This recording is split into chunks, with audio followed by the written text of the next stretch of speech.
ये सभी जगह पे भारतीय जनता पार्टी के नेतृत्व में एनडीए ने अप्रत्याशित जीत हासिल की है और मुझे पूरा भरोसा है कि हमारी जो कैडर है, हमारे कार्यकर्ता हैं, वो जन जन तक पहुंचे हैं, जनता की आवाज को मुखर कर आवाज दे रहे हैं। और इस बार बंगाल की जनता ने ये तय किया है कि प्रचंड बहुमत के साथ भारतीय जनता पार्टी की सरकार यहां बनाई जाएगी। ये चुनाव जो है वो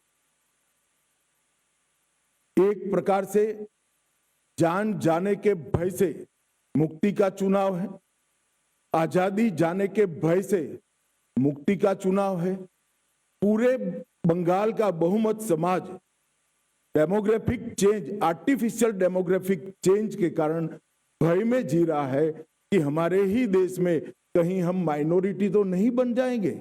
वो भय से मुक्ति का, अपनी संपत्ति के लूटने के भय से मुक्ति का चुनाव, रोजगारी छीनने के भय से मुक्ति का ये चुनाव है, महिलाओं की सुरक्षा खतरे में है इसके भय से मुक्ति का चुनाव है, और युवाओं के भविष्य पर जो भय और अंधकार छाया है इसके मुक्ति का चुनाव। ये चुनाव शांति के भरोसे का है, सम्मान की जिंदगी की गारंटी का चुनाव है, मुफ्त इलाज गरीब को मिले इसके भरोसे का चुनाव है, पक्के घर का अधिकार सिंडिकेट न छीन ले इसके भरोसे का चुनाव है, मुफ्त बिजली हर गरीब तक पहुंचे इसके विश्वास का चुनाव है, हर घर में नल से जल पहुंच जाए इसके भरोसे का चुनाव है, युवाओं के उज्जवल भविष्य का भरोसे का चुनाव है, और घुसपैठियों से मुक्त एक बंगाली समाज की रचना के भरोसे का चुनाव।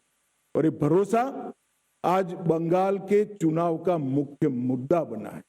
भय को निकालना, भरोसों के प्रस्तापित करना, इसका मतलब है टीएमसी को हटाना और भारतीय जनता पार्टी का शासन यहां पर लाना।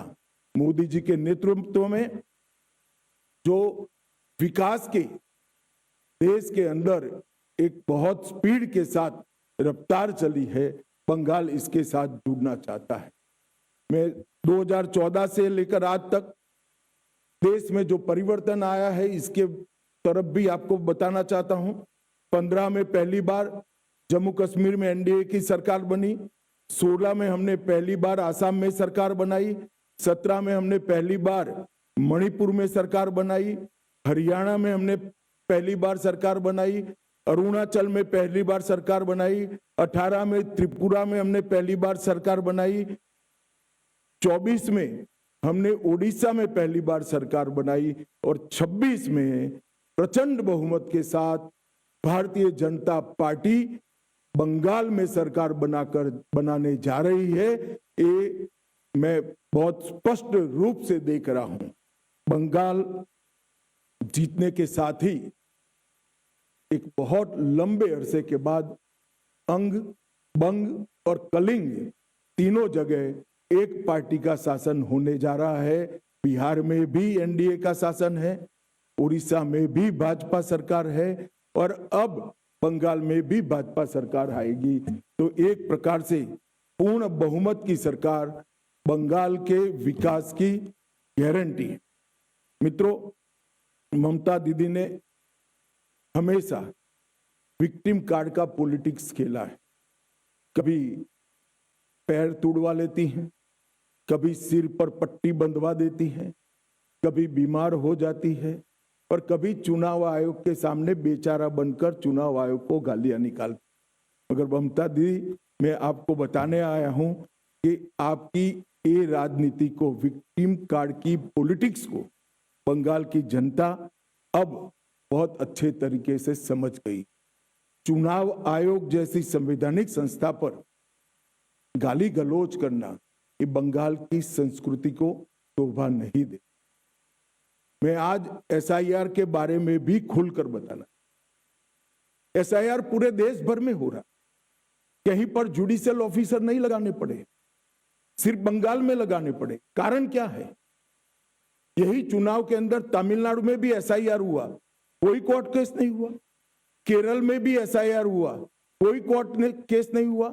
तमिलनाडु में डीएमके की सरकार है, केरल में कम्युनिस्टों की सरकार है।